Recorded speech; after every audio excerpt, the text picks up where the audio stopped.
host is unmuted. Oh, I am live, coming to you live. Oh man, you guys listen to that music? Doesn't it sound like it kind of slows the tempo down a little bit? Sounds a little throaty. Okay, welcome back, everybody. A lot of news in the multifamily world this past week. Obviously, the Apple's Way limited liability company that owned a bunch of properties down in Houston. The bank just walked in and took it all back. Hey, Jan, took it all back, all 4 properties, all in one fell swoop. Thank you. Yeah, and so it's I think if you go back and you look at the read the fine print. The fine print's right in the black and white. There was one property I think they purchased for about 40 or 42 million, and they got a loan for about 47 million, and there was no work done on the property. And that is what's called waste, fraud, and abuse, malfeasance. And that would trigger the bad boy provisions and enable them to walk in and seize the assets, because the guy obviously signed for all 4 of them, and they could take them as they see fit. Hey, AJ, hello, goofy sunflower. Good to see y'all. One little thing I just want to tell you, if any of you folks out there are trying to be an LP, or you can easily become an LP and just write a check. But are you trying to move up the food chain in the multifamily space and become a GP? And I see so many of these GPs that will offer a piece of their action to somebody that can bring cash to the table. And so you're out there raising money for friends and family, and trying to get your seat at the GP table. If you have to sign paperwork as a GP that involves a personal guarantee, you better know that lead GP very, very well. If that had happened with any of the people in this deal, they are hurting bucks right now. And let me explain. It was a Fannie Mae loan. So I know all of you are thinking to yourself, well, Charlie, it's a non-recourse. You got nothing to worry about. It's you get foreclosed on, just drop the keys on the bank's desk and walk away. No, it doesn't work that way. It's called non-recourse, but it's never a full non-recourse. It's a partial non-recourse, and they can come after you if any of the bad boy provisions are triggered.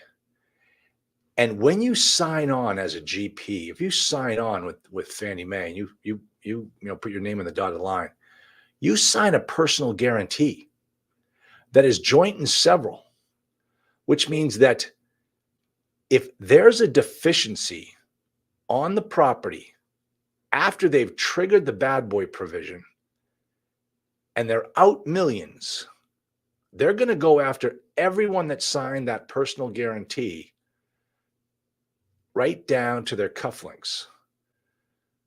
You're going to owe everything. That guy absconds with the 7 million, you're on the hook. So make sure if you get into those scenarios, your GP, you're watching the dollars, you're seeing where things go. There are a lot of people sweating bullets right now down there in that Houston deal. And I feel badly for them because they didn't know what they were doing. And it wasn't one of my clients. That's for darn sure. Wouldn't let that happen. See that all the time, though. I see this one guy. He's having one of those big 3-day virtual pitch fests and they list all the speakers, and he's got Dave Lindahl, Rod Khleif, Brad Sumrock, all speaking at his 3-day event. And this is a guy that was on the multifamily shark pool last season, and he presented a deal. And I said, this deal is terrible. Don't do this deal. You're going to lose your shirt. Well, one of his partners called me later and said, you were right. We lost our shirt on that deal. And I know they did. It wasn't a question of if they lose their shirt. It was a question of when they lose their shirt. And then the other thing was the guy did it again. This past multifamily deal room, if any of you make sure you check that out, multifamily deal room. It's actually tonight. I think it's every Thursday night. I'm not on every Thursday night. I go out of my mind. So I come on like once a month, twice a month, and that's about it. But it's a lot of fun, and I get to analyze deals. These people out there trying to raise money. This guy that I said lost money, he's back. He was back on, but this time he sent his partner up to try to pitch me on the deal. And I looked at the deal and said, this deal's terrible. Why are you doing this deal? You want to know why they're doing the deal? Because it's a $50 million deal. And there's a 3% acquisition fee. Those guys are not doing it because it's a good investment. They're doing it because they're nothing more than transactional brokers, and they get a fee at the end of the day, just like a Marcus and Millichap broker. They are not syndicators. They're not investors. Run for the hills whenever you see anything like that. It's not a good deal. Okay, Luis. Oh my gosh, good to see you. You're almost ready. Come on, get on board. You're going to be ready after you see what I got going on here. All right. So let me give you guys a backstory. And then I'm going to show you the tools that my students use to find deals in today's market. So I'm looking at like all these guys in this mentorship space for multifamily, and they're all doing the same thing. And I started thinking to myself, I got to do better. I got to do more. I got to help my clients do more. How can you tell they're only in for the 3%? John's asked the question, how can you tell when they're only in for the 3%? Okay, here's the thing. Oh, see how that just happened? Somebody obviously I got a producer in the back. Okay, so what happens is you look at the deal as an investment, and this one stinks. I asked them, they said, and there's potential value play in the completion and in the completion of the rehabs. It's about like 220 unit property. I said, how many units are left to rehab? They said 7. That's not a whole lot of value add. You're not going to make a whole increase in value on that property by just finishing 7 units and going up $150 on the rent. That was red flag number 1. Number 2 is they're paying top dollar for this property. And number 3 is it's a $50 million deal and they get 3%. Do you think if they pitch this deal to some Wall Street stockbroker, he would look at that 3% and say, run away, little boys. Nobody gets 3% on a $50 million deal. They heard it from a boot camp they went to, and they thought, well, we just get 3% because that's what we got. That's what Dave Lindahl taught us is 3%. When you get up in the $50 million range, you're hoping to get 1%, maybe 1.5%. When you do 3% at that size, you scream a rookie. You scream a sophomore in this business. So those are the things that stood out to me. They even stood out to the other coach, other critic, the other shark on the thing. He says 3%. No. And it just, we've been in this business long enough to know that those types of deals, you got to structure them the right way. You know, you take a look at these guys down in Houston. They lost 4 properties. They raised $70 million. $70 million. That just goes to show you there's some people out there with more money than smarts. And they weren't understanding what they were getting themselves into. Oh, it's multifamily. We all just make money on multifamily. No, we don't. You have to know how to run the properties. You have to know how to run the business, and you have to find the deals. And how do we find the deals in today's market? Let me show you. Molly and I did this in practice, in rehearsal, in the dress rehearsal.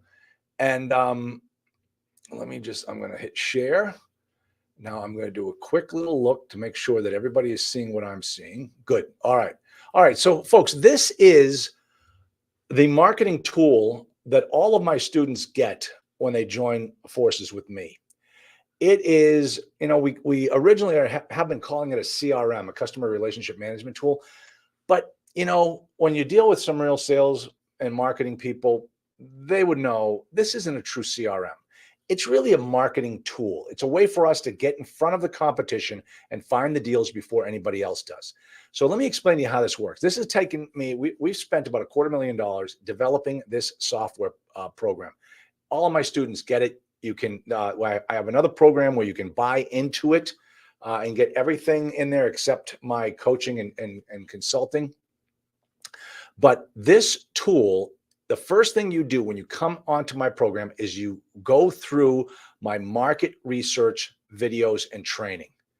You identify the market that you want to be in. Could be 2 markets. And then when you complete that, you book an appointment with me. And then you pitch your market to me. Sell me on your market. Sell me on why I should be doing business with you in that marketplace. That's what you're going to have to do when you're looking at investors. You're going to have to explain to them why you think Toledo is a great market to be in. And I'm going to be the first person you do that to. And we're going to check it out. I'm going to be quizzing you on certain questions that you need to know about your marketplace. So once you identify the market, then we identify the type of asset that you're looking for in that market. Do you want 10 to 50 unit properties? Do you want class A's, B's, no C's? You really drill yourself down that sales funnel to figure out exactly what your customer is going to be. And that's going to be your first sale. Your first sale in this business is getting a seller to say yes to your offer. They purchased your offer. There's your first sale. That's how you need to think about it when you think about making offers. Well, are you ever going to be a success in this business if you don't make offers? No, you'll never sell a thing. And selling is a numbers game. You got to get as many offers out there working as possible. Okay. So what we do once we identify your market and we identify the type of property, then I kick it over to my man Rex. Rex is one of my VAs. Oh, actually, we kick it to your marketing assistant, your VA, because you get your own VA with me, and they work with you through this system. We tell your VA what market you want. She kicks it over to Rex. Rex goes into the CoStar database. We're updating our database to a different company, and we are going to use that information to download all of the properties in your marketplace that meet that criteria, and we load them up into this investor marketing system. Okay. Sometimes we want to get 1,000 properties in there for you. Sometimes your market doesn't have that many. So we go to a secondary market. We look for another market in the area. We just keep adding markets until we get you to 1,000 properties. Why 1,000? Well, it's a numbers game. The more we have, the better off we're going to be. We're going to focus everything on those 1,000 properties. And that's another nice thing about multifamily is once you've identified your market and your property, it becomes a closed market for you. You have now limited and put blinders on exactly what you need to be focused on. And so now every month, we're going to focus on those 1,000 owners. And every month, those 1,000 owners are going to get a piece of direct mail from us saying, are you ready to sell? Are you ready to sell? Are you ready to sell? And we're going to do that over and over again until you make your first sale. All right, so let's take a look at all the different places that this system will help you find the properties. So what we do, I'm not going to go into the investor side right here, but the investor side is where we track all your friends and family, everybody that says they want to invest with you. There's a way that we get them into the system. And on a different lesson, I'll teach you that, but that's another great tool for our system because think about it. Your investors are your customers also. They give you money, just like all customers do. They give you money. And so we're going to track and market our investors in this system as well.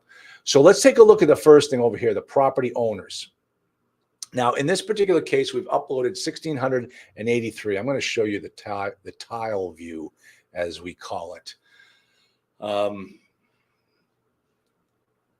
And it takes a little bit to pop up on the tile view. But what we do is we pull this from CoStar. We're in negotiations right now with CredIQ. CredIQ might actually have a much stronger database. They've done a fantastic job at getting resources in place to download all the properties. So here you can see we've got all different types of properties. This is just a test environment. And as you can see, we can click on 100 Broderick, and it pulls up all the information about 100 Broderick. We can scroll down. We can look at the details of the property. We can check out similar properties in the area. We can look at the related loans. There are no related loans on this property, so we don't have the data on the loans. But I'm going to show you how we use the loans as another tool for finding people who are looking to sell. All right, let's go on back to.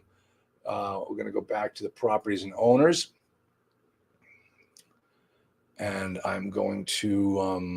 Let me see if it's working. I'm going to Big Cabin, Oklahoma. Oh, come on. Let me try coming over here. Give me here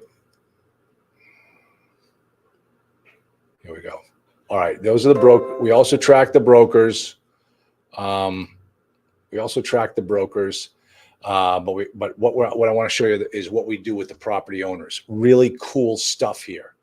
And I'm going to put it into this view. This is a great way for us to be able to send out blast emails to all the brokers that we are working with in our marketplace. That's the other thing. We just don't upload 1,000 properties. We also upload all the brokers, all the multifamily brokers in that marketplace up into your system. And then also the banks. I'm going to go through loans, banks, credit unions. Let's do this right now while we're waiting for this. So one of the things that we do is we track the loans. Now, with CoStar, not every property has loans, okay? Has loan data. So that's why we created a separate tab. So we can just look at those loan packages that we have. Then once we identify a loan that meets our criteria that we're looking for, we can then tap into the property and see the actual property. I'll show you what I mean. But what we do here is under actions, we can do a filter. And under filter, we can scroll down here and we can look to see the last maturity date. So if the last maturity date is greater than, let me show you the greater than, let's say that we want to see properties that are maturing after August of this year. So we know the owners are looking right now. We hit apply, and it will tell us all the properties that are in our market that have loans that are maturing in the next after August of this year. Now, this is a way for us to really get ahead of everybody else. We can start seeing when these loans are coming due, and we can start building a relationship with those owners and letting them know, hey, I know your loan's coming due. Let us know when that's going to happen, and we'll get in front of you with an offer. We can buy your property if you want to refinance it. Okay, great. But if you're looking to sell, please, we'll be more than happy to take it off your hands. This is taking a little bit of time. I wonder if it has anything to do with the fact that I'm on this StreamYard. Let me see if any questions. Hey, Charles. Hey, John, how can you tell your own? Thanks for that. Oh, okay, good. Let me jump back on over. Yeah, I think it has to do that. I'm making my computer work very hard right now.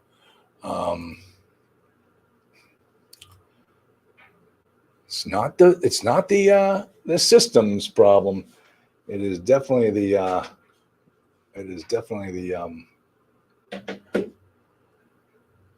All right, come on. I won't hit it again. But as you can see, let me just show you what we do is we put in the loans for the markets that you are interested in, and just those loans. Here, I just had Rex put in the database for me, my hometown of Nashua, New Hampshire. So we're looking at properties. Maybe this is. Let me try doing a different.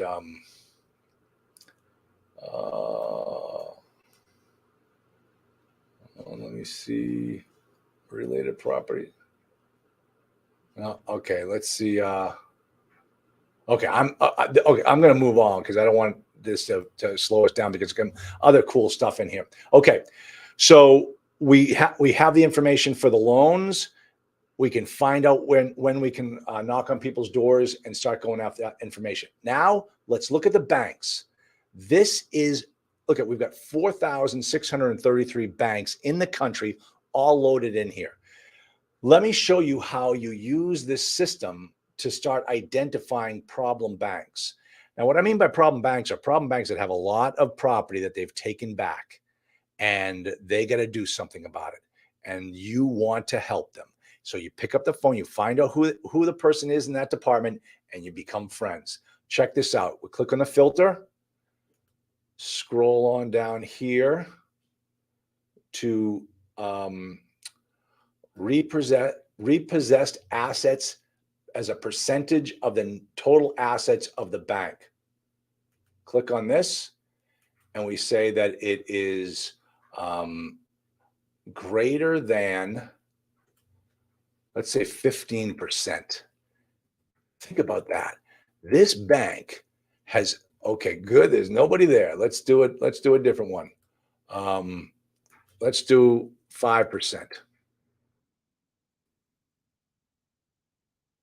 Well, let's give it a second.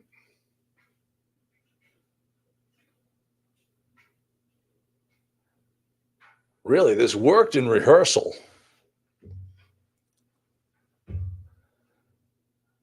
Let's see. Let's try this. Let's try this one again. I'll have to end this one. Oh, wait, there. Okay, that's everybody. Let's try this again. There's the filter. I'm going to use, okay, you know what we're going to do? Watch this. If I click on the little pencil next to Adams Community Bank, it pulls up the data for Adams Community Bank. Look at down here. It's a 5-star rating with Bauer Financial. If I scroll down, delinquent loans as a percentage of the total loans, 0.23. Okay. Non-performing assets is a percentage of the net worth. Okay. So this bank's doing very well. Let's go and try delinquent loans as a percentage of the total loans. So let's go back over here, filter, delinquent loans, including multifamily, right there. Boom. And we're going to say that it is greater than, let's say, 10%. Hit apply, and we let it spin. Boom, here we go. Check this out. All right, Adams, Mass, New York, Missouri, Georgia, Alabama. You go through this and you find the states that you're doing business in.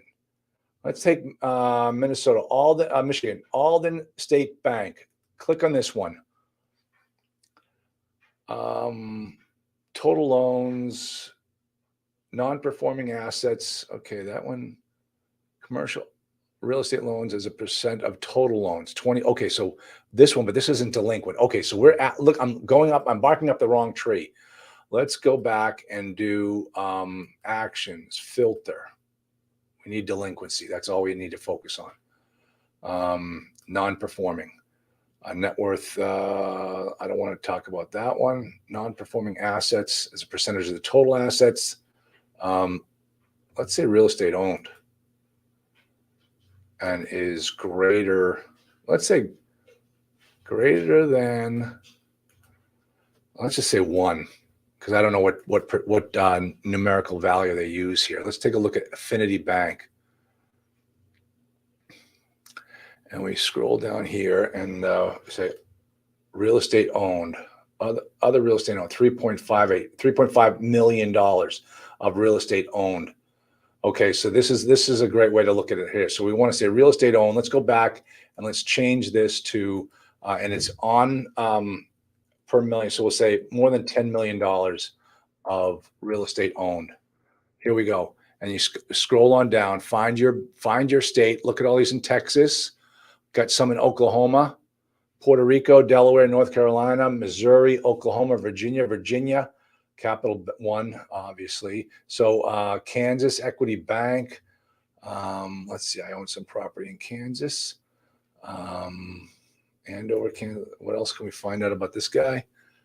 So what you do is you start going through this and you really, really go after it. Real estate owned, $10 million real estate owned. Then you look at 20 million. Who's got the biggest problem? Which bank is having the biggest problem? Those are the people you want to go after. Here's the telephone number. Pick up the phone and call the bank and say, who handles the delinquent loans? Now, the same thing is true with credit unions. Credit unions, they use a different type of calculation, but let's go take and filter. And we'll do credit union name, delinquent loans first. Let me see, loan to reserve, loans past due 2 months or more. Let me see what the expression is. Oh, they're going to give us numbers. Okay. Let's just say it is greater than one of these big numbers. Let's throw that one in there and see what happens. Okay, so here are all the banks that have loans that have delinquent loans, all greater than two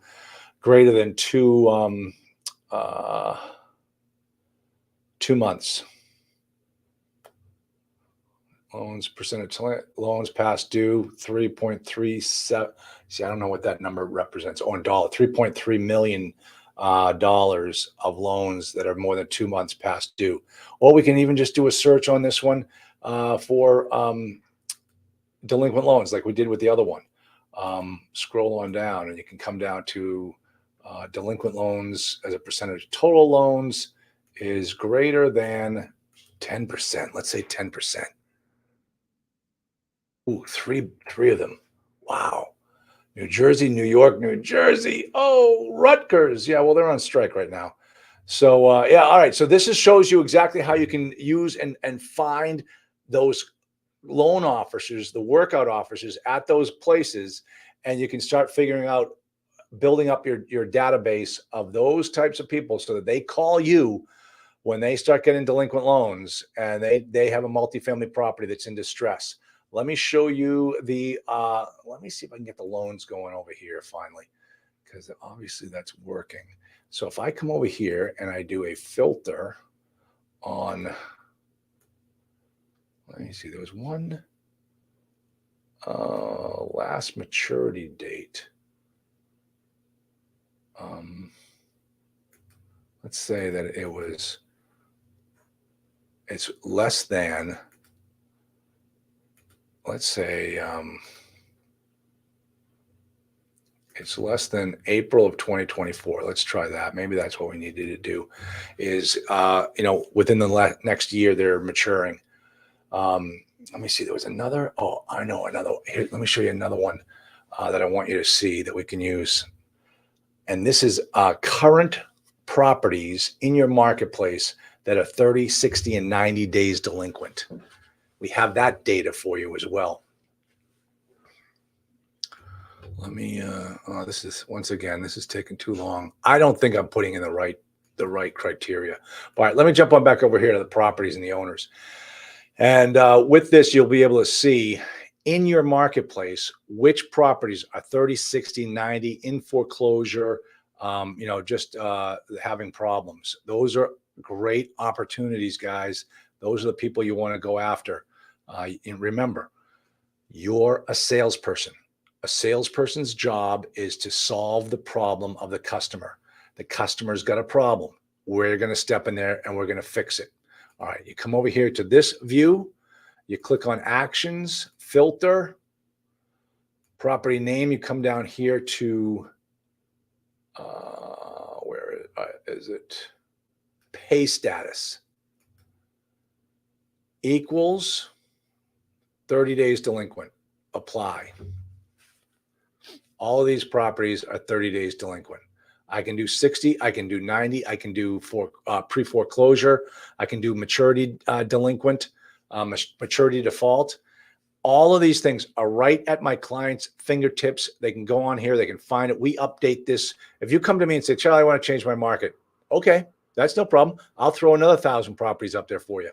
But this will give you an idea. Look at Hartford, Connecticut. One of my students is making offers down in Hartford. He's got to be pulling on these because this guy's 30 days delinquent. Hartford, this guy's 30 days delinquent. Houston, Madison Park. Watch this. If any of you guys have been following the news, then you know what is going on in foreclosure world for multifamily. Watch this. Pay status equals expression in foreclosure. Apply. Now, one of the things you may have remembered in the news is, look at these. Richmond, Virginia. I got students in Richmond, Virginia. They can be going after this stuff. New York, New Jersey, Illinois, a couple of them in Illinois. No, wait a minute. I'm in the wrong one. But look at all of these are 25 of them in foreclosure. Let me change this. I'm going to do it one more time. I'm going to do it so that we're looking at maturity defaults.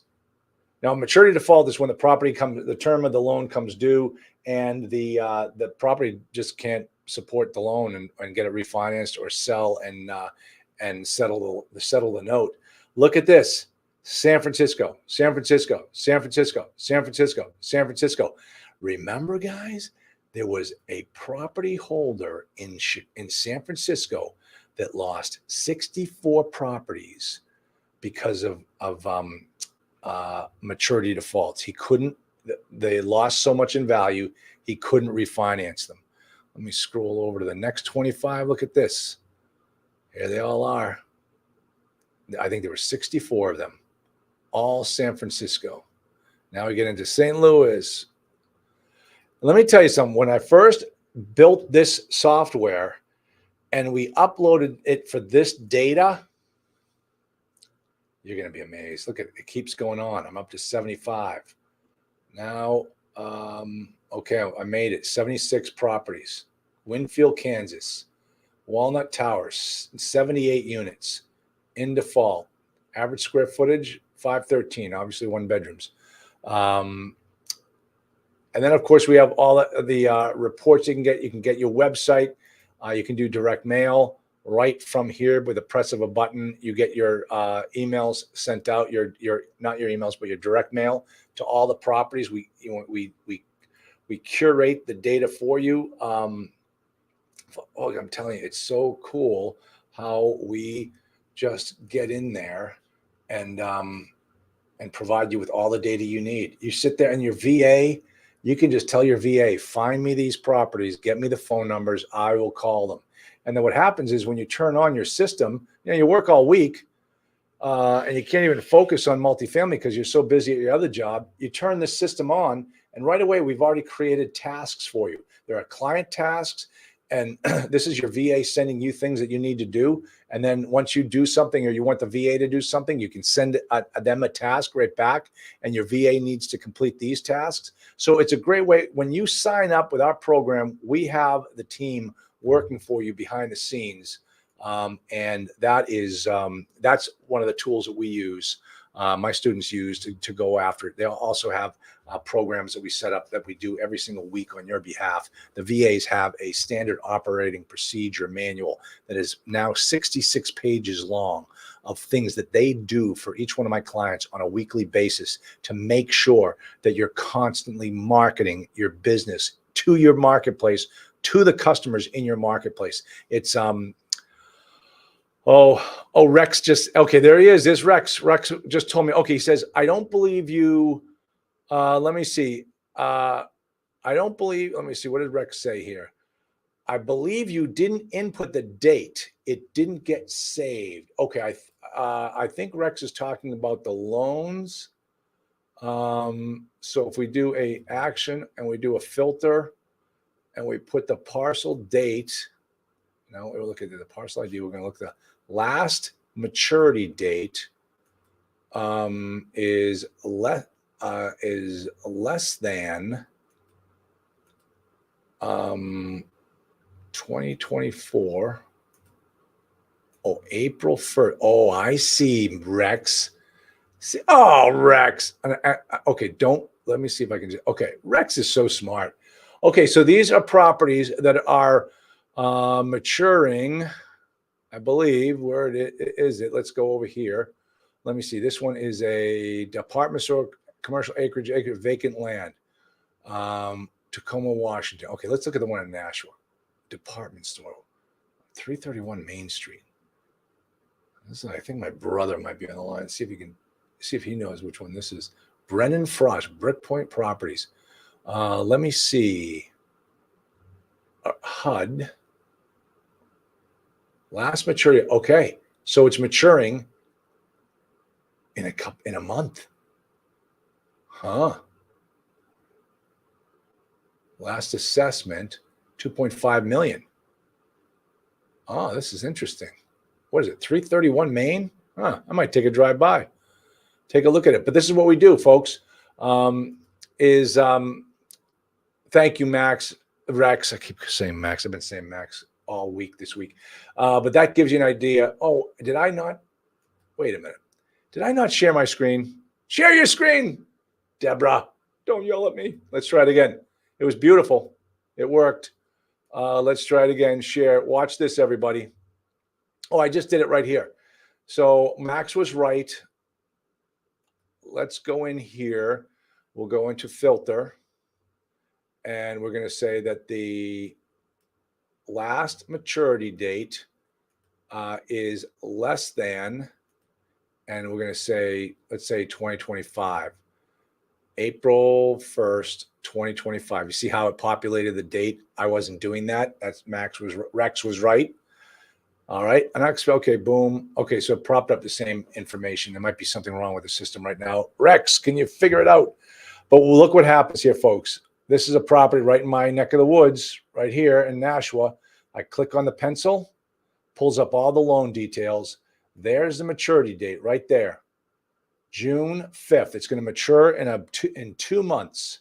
These guys are trying to figure out what they're doing with their renewal for the loan. I can pick up the phone. I can call these people and I can say, hey, how's it going? You interested in selling your property? And if they are having trouble with the property, then with a loan, then they might want to talk to me. And obviously this is a department store. I'm not in the department store owning business. So this is not really what I'm focusing on.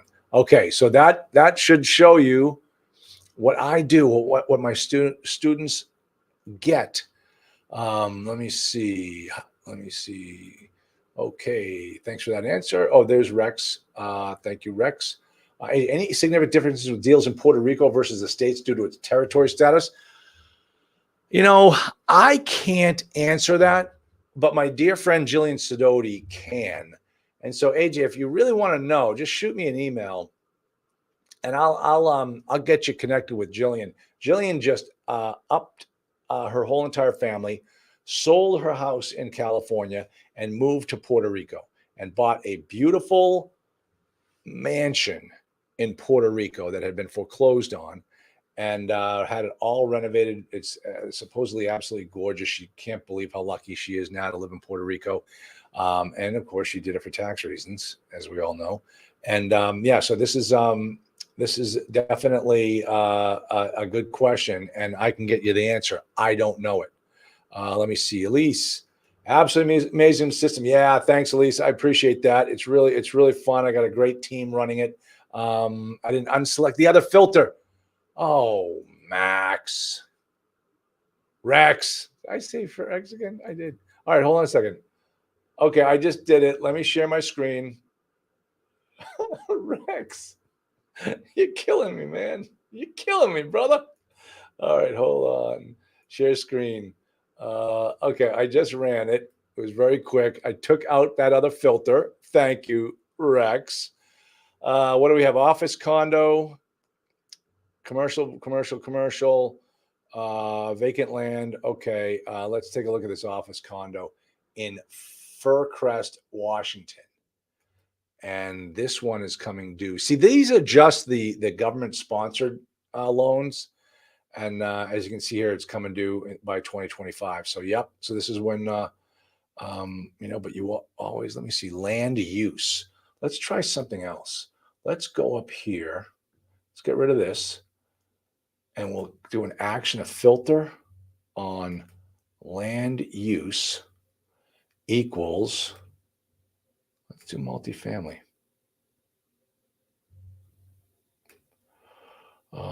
They're calling a multifamily dwelling. Let's try that. Okay, here we go. Multifamily dwelling. Look at all of them. My hometown, Scott Starkey, 28 Williams Street. Last loans, small one. But look at all this. I can scroll right on down. Search my town. Only 13 of them are coming due, or are multifamily. See, remember, this is a very small list, and Max will be the first one to tell you. Rex will be the first one to tell you, gosh, I'm sorry, Rex. And Rex is my bud. Talk to him every morning. But Rex said he just loaded up a test amount of properties for loans in this is my personal database. But depending upon where you're looking, Rex puts them and loads them all up. Rex loads them all up. And I just want you all to know that my team is laughing at me right now because I keep calling Rex Max. Yes, I get to see my whole team is watching me right now. So that's very, very funny. So, all right, let me, that's the share. I'm very happy with this. John, John, we got to get John on the board.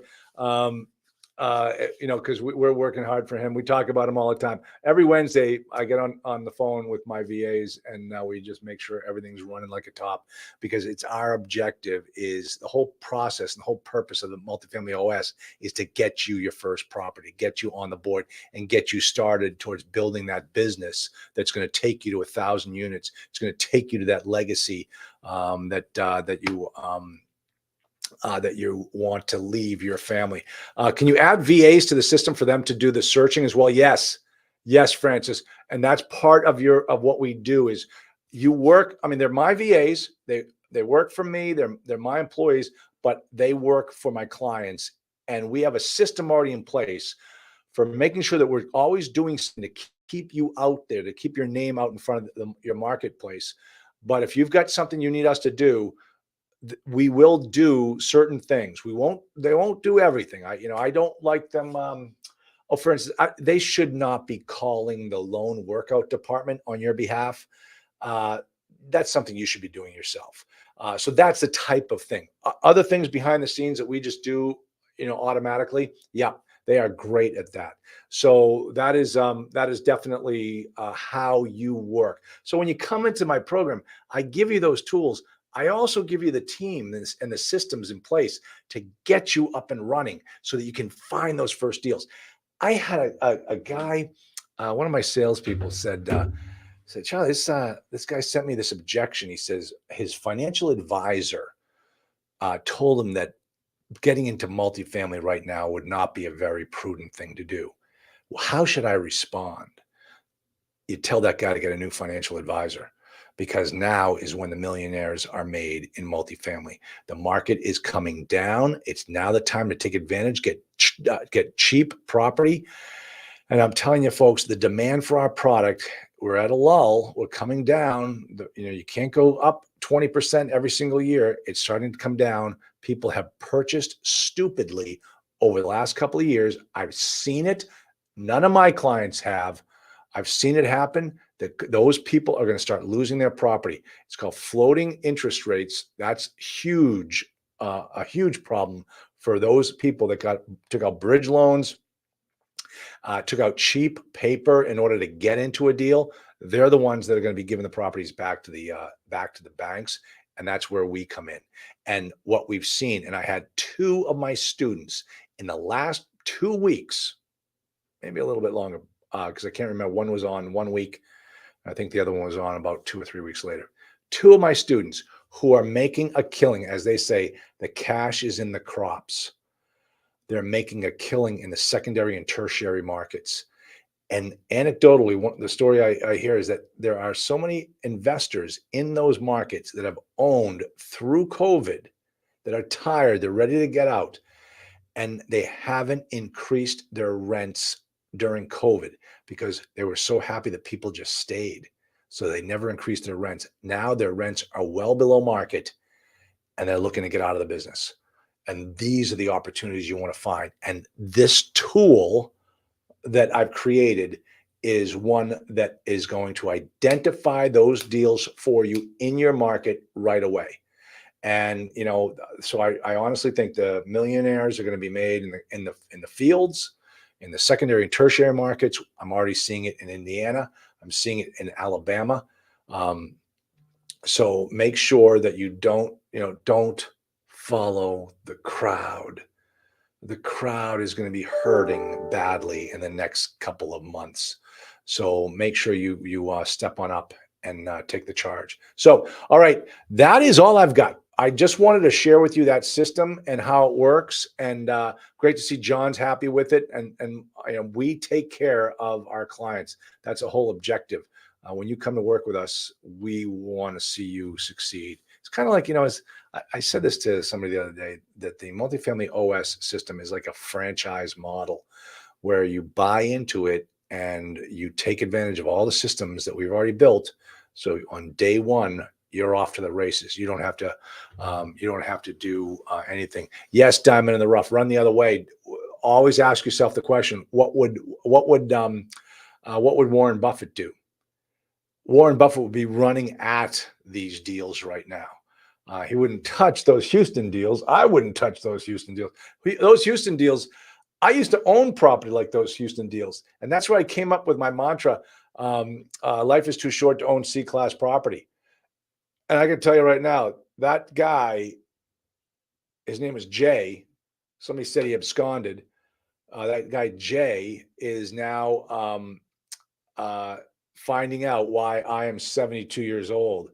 And it's all because of owning C-class property. It extends your life the wrong way. Perhaps I've misunderstood something. Why did investors raise rent? Why did they raise rents? Or why didn't they raise rents? GTG1. I'm going to assume that you mean to say, why didn't they raise rents?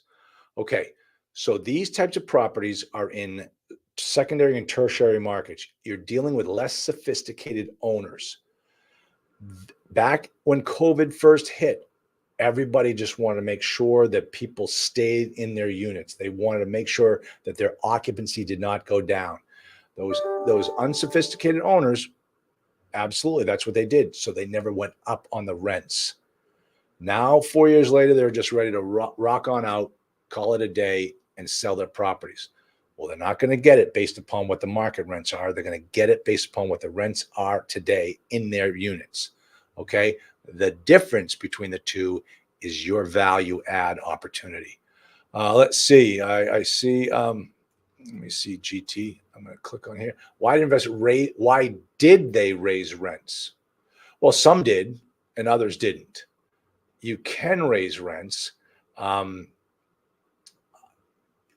I think that many of them stayed pretty much along with market. Are you kidding me? You look at some of those rents down there in Phoenix, the demand was so strong, they were getting 20% rent increases every single year. And these people were buying properties based upon the assumption that the 20% per year was going to continue forever. It never does.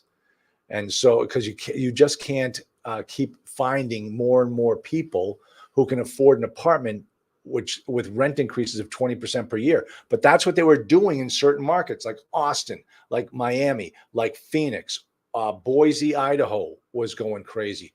Those places were going up in the rents. The secondary and the tertiary markets, slow and steady, they just remain stable. I heard one investor say it best. He goes, you can't keep selling these properties to the next group of investors who gives another group of investors a 9% preferred return and still have the tenants keep paying to pay someone else's new 9% preferred return, which is essentially what was going on. They were trading these properties, selling them, keeping them for a couple of years, selling them because the rents just took off. It's an example of the last idiot standing, who is now caught with his pants down because he's he bought at the height of the market and he's not seeing 20% per year every year. I looked at a deal the other day on that shark, I call it shark pool. It's the multifamily deal maker or something like that. And these guys were hoping that they'll get double-digit rent increases going forward, and there's just no possible way that could have happened. Yeah, flipping apartments, Phoenix. Let's see, what's this? Is 252 million units at 50 million a good deal? Are you kidding? Come on, GT. Don't you know how we value multifamily? Don't you know how we value it? You got to give me the NOI. That's all I care about is the NOI. Take the NOI, divide it by the 50 million, and take the NOI, divide it by the 50 million, and tell me what the cap rate is, and I'll tell you whether we're in the marketplace or not. See if you can give me that information right now while we're online, so I can answer it for you. George, system sounds awesome. What is the cost investment on your system? Well, the thing is, I have two programs. So I have a standalone program where you get everything. I mean, let me take that back. I have the full mentorship where you get me and I am with you every step of the way, and my staff is with you. Or you can buy just the marketing system, and that's kind of like you invest in that one, and then when you're ready to make the jump up, that the price you paid for that first one is included and gets knocked off the price for the full Monty. I'm not going to give prices, George, because these things live forever. These videos live forever on the internet. But you can contact my staff at multifamilyos.com. Contact them. You can contact Molly at multifamilyos.com. She's my assistant, and she'll get you to the right people so that you can find out how the prices work and how the system operates. But I'm not going to, I appreciate you asking what the investment is, because it really is. I mean, what you're doing is you're buying a business. You're buying a franchise from multifamily business, and it is an investment. Cap rate is 4.75. Okay. Hey, okay, great. Okay. Thanks, GT. So the cap rate is 4.75. Next question I got to ask is, where is this property located? And I'll ask you one more question. What year was this property built? And give me that information when we hit some of these questions. What would you look for buying a multifamily right now, considering the market situation? Value add, Chan. That's all we as investors care about. We don't care what the market's doing. We don't care if interest rates are going up, because we can make millions by unlocking the value within our properties. Okay. So, you think about, I do a whole segment on the power of the cap rate. If you increase the net operating income by $1 on a 4 cap property, you have just increased your personal net worth by $25.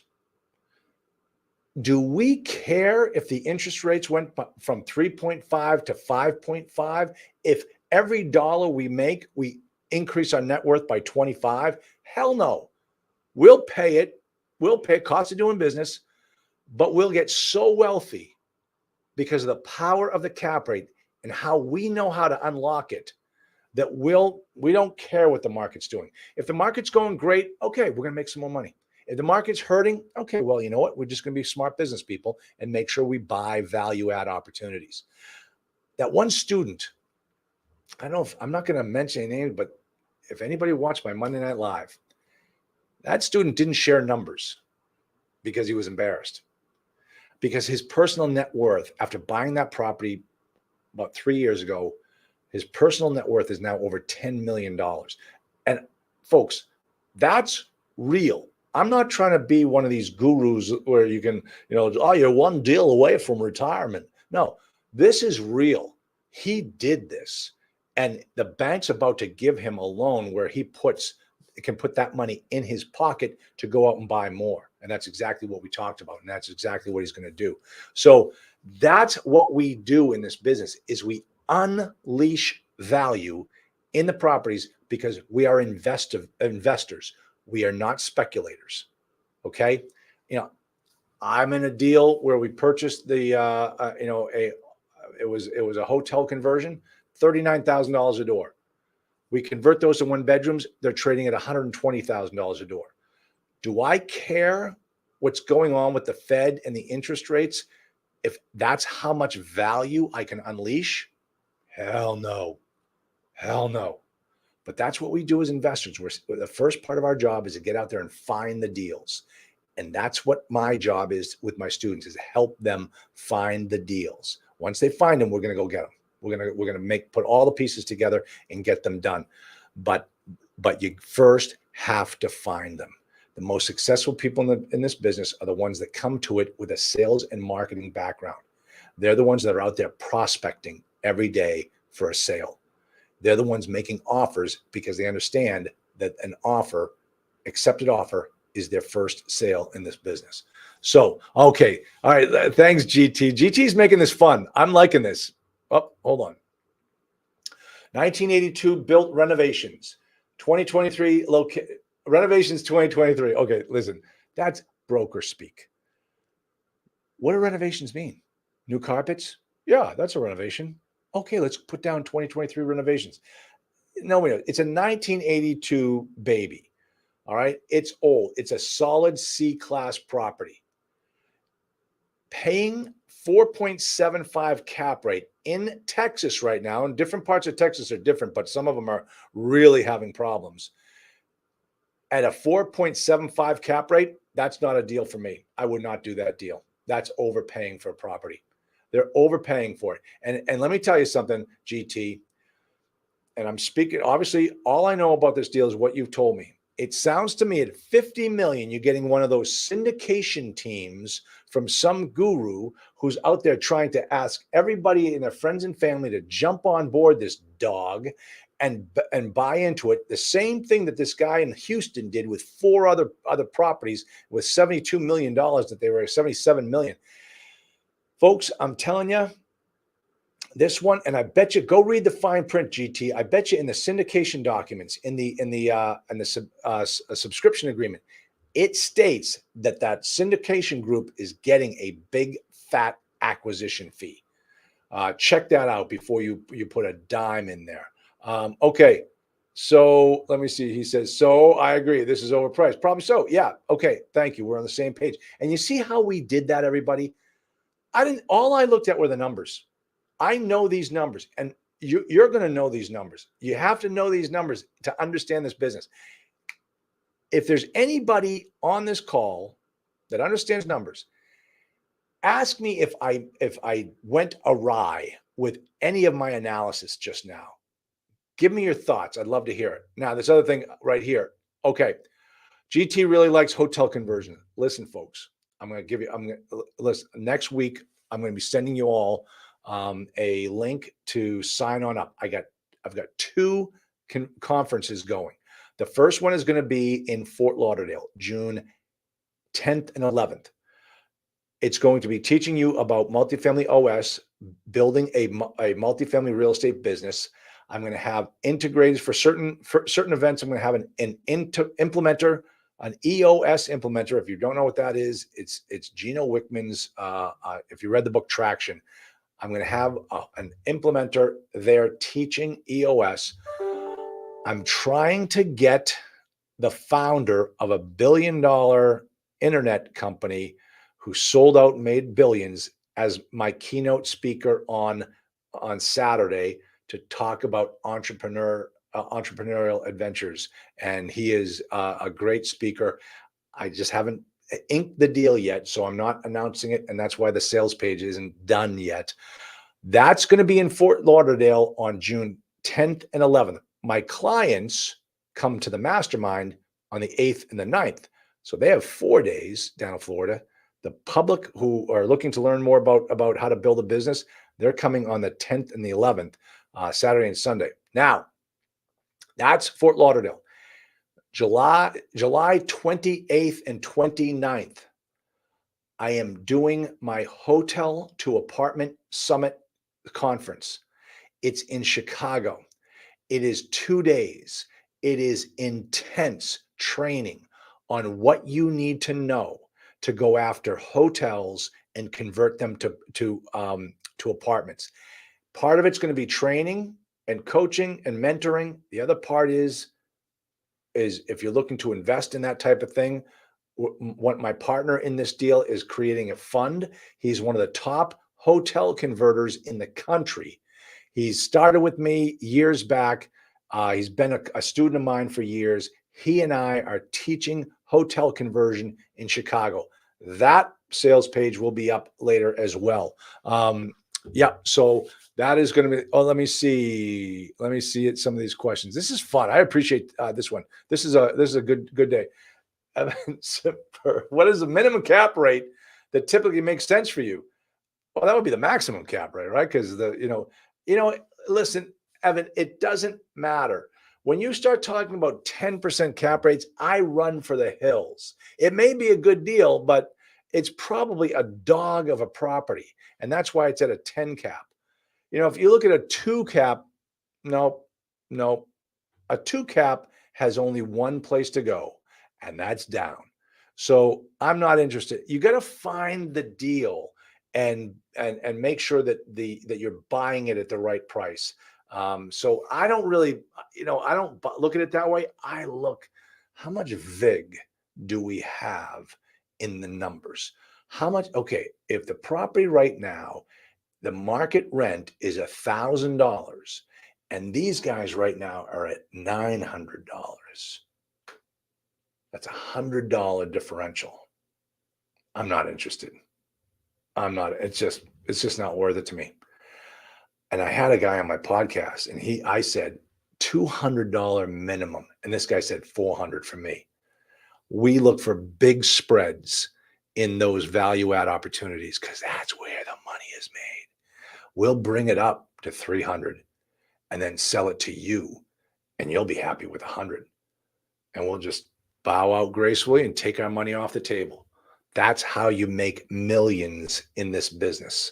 You buy value, and it's out there, folks. It's so out there. All right. Oh, good. Thanks, John. Let me see. No, Chicago. Why? Hey, GT, we're not buying in Chicago. We're not living in Chicago. It's July. I'm not going to Florida. Come on. And this is in Oak Ridge or something. Oak Ridge or something like that. And it's on a golf course. I've done an event there before. And the thing about this event is that it's what is it? It's 145 seats. That's all. All right. It's an amphitheater. It's like teaching in a law school classroom. And I've taught there before and I love it. That's why we're going back there. This is going to be our first event for the hotel conversion. And we're doing it in an amphitheater, and it's limited on seating. So it's not like a big banquet room. I'm not going to have cheerleaders up on stage like some of these guys do. We're there to learn, and it's intense. There are going to be 10 sections that we're going to teach. 5 the first day, 5 the second day.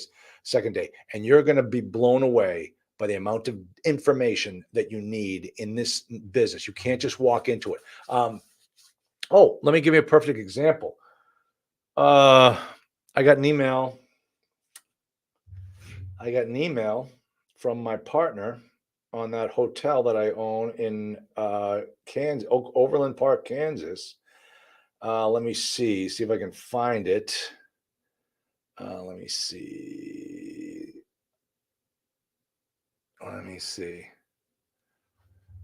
Okay.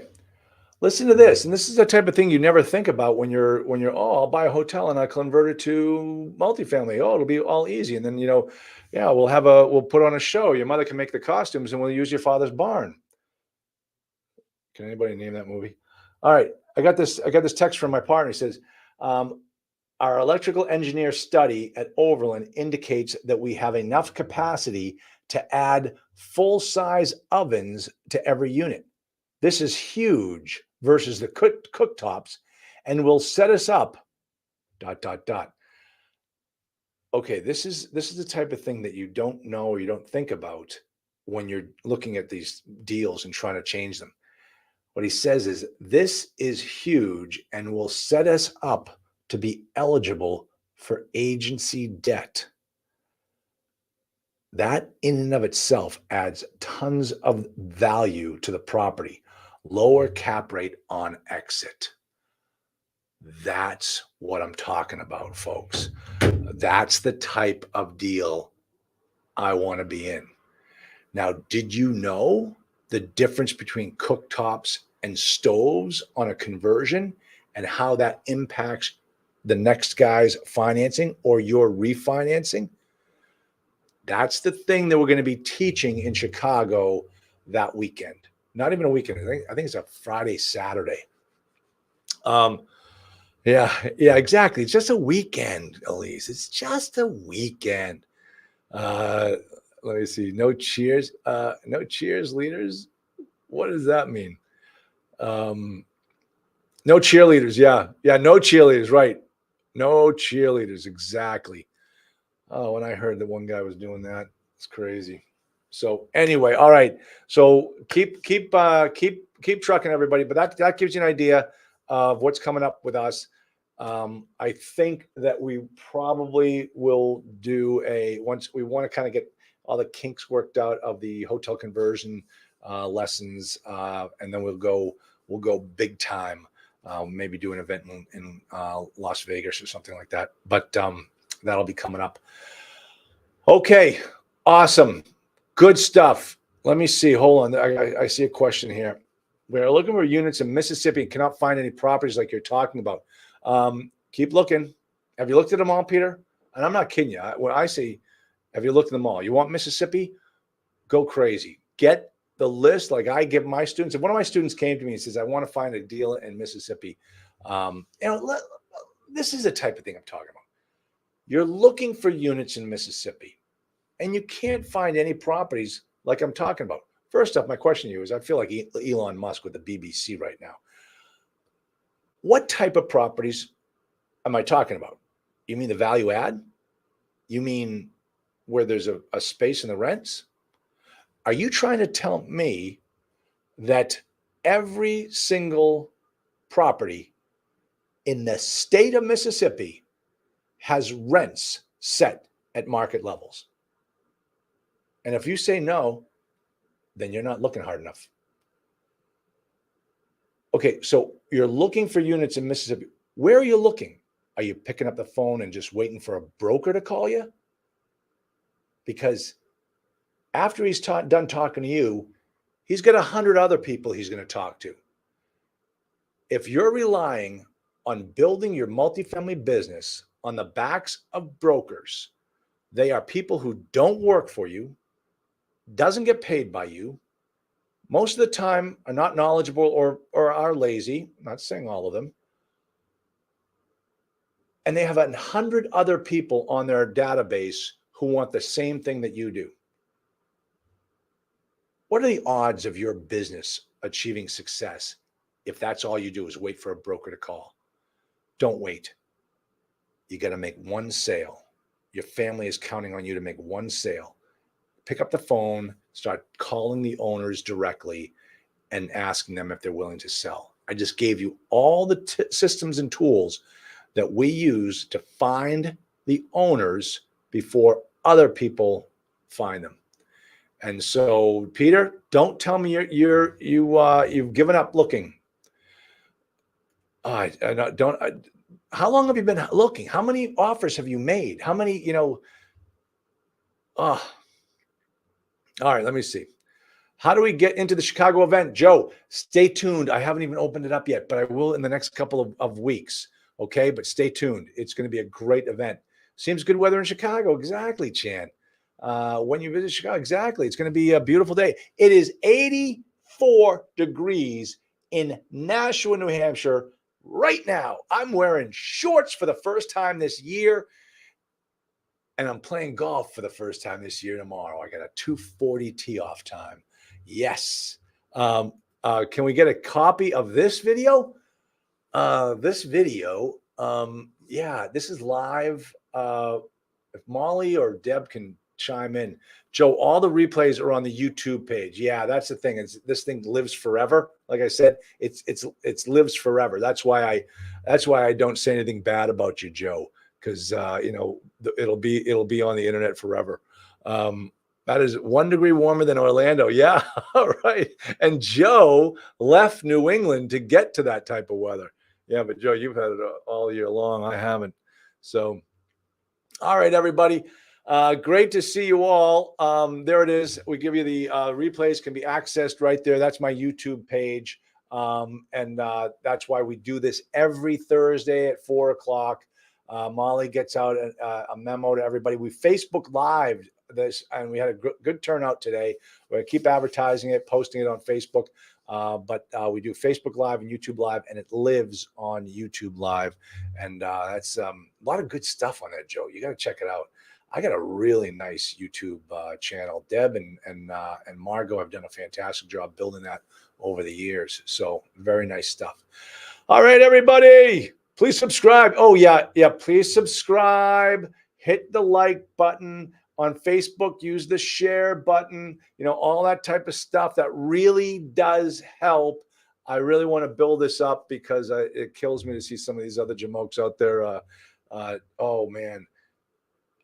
The guy that lost his 4 properties was a protege of one of those teachers. And it just, that's not, I wouldn't have let that happen to any of my students. And one of my students who owns over 6,000 apartment units started with me with nothing, says, Charlie, the best advice you've ever given me are not doing certain deals. And he's right. He's absolutely right. Do you have anything on management? Okay. Yeah, Peter, that's the thing is what I teach is that in this business, it's really 3 pillars, 3 legs of the stool: acquisition management, asset management, and property management. And I'm going to be teaching those 3 in Fort Lauderdale on Saturday and Sunday. And I'm going to take you from acquisition management, how I give you all the tools to do that, bringing you right into asset management. I'm going to show you the link between the 2, how the 2 of them tie together. And then I take you into the last day on property management, because I tell all of my students, you will own your own property management company someday. You get up to 1,000 units, you're going to be running the property management company. So yeah, as usual. Thanks, Chin. I appreciate it. And yes, I know, GT, that's always gotten me into trouble. Usually if Deb has seen some of my gaffes and has cringed accordingly. So I will no longer name names. Yeah, no, I won't name the name of the gurus. It's hey, you do your own due diligence and you do your own searches. And there is one guy though. There is one. Okay, I gotta tell you one story. Cannot make it to Florida. Okay, Peter, we'll make it to Chicago. You like that one? Okay, so here's the deal. There was one particular guru out there, and I just lost a prospective student to this guy, and I'm like, oh well, you signed that guy's contract. I can never help you. I can never work with you again because his coaching contract is in a contract, a never-ending contract. It ends when you pay him off, and he keeps a percentage of all of your deals. All of your deals. If you inherited a piece of real estate from your, dearly departed aunt, and you go to sell it, he gets 50% of that. That's what the contract says. But more importantly, if you sign that contract, you will never own a multifamily property. Because if you sign that contract and you don't tell the bank that you get a loan from that you're under that contract, you are essentially committing bank fraud. And here's why. In that contract, he says that he gets to keep 50% of the profits of your deal. Okay? Until you paid him back $250,000 or something. Keep reading the contract. He defines profits as including gross rents. This is a guru of multifamily. If anyone in the multifamily business thinks that gross rents are profit, you're not in this business, because that's not how this business works. You have to give 50 cents of every dollar that is collected on that property to this guru per the terms of the contract. And the reason why I know this is because I had a client who was under that contract, and I represented him as his attorney to get him out of that contract, and we got him out. But if this person signs on with this particular guru and they sign that contract, I can't help you. You can't raise money. You can't go out and ask your friends and family for money without disclosing that you're under the terms of this contract. It's the craziest thing. But I don't know. I think it was only $10,000 or something. They thought they were getting a deal.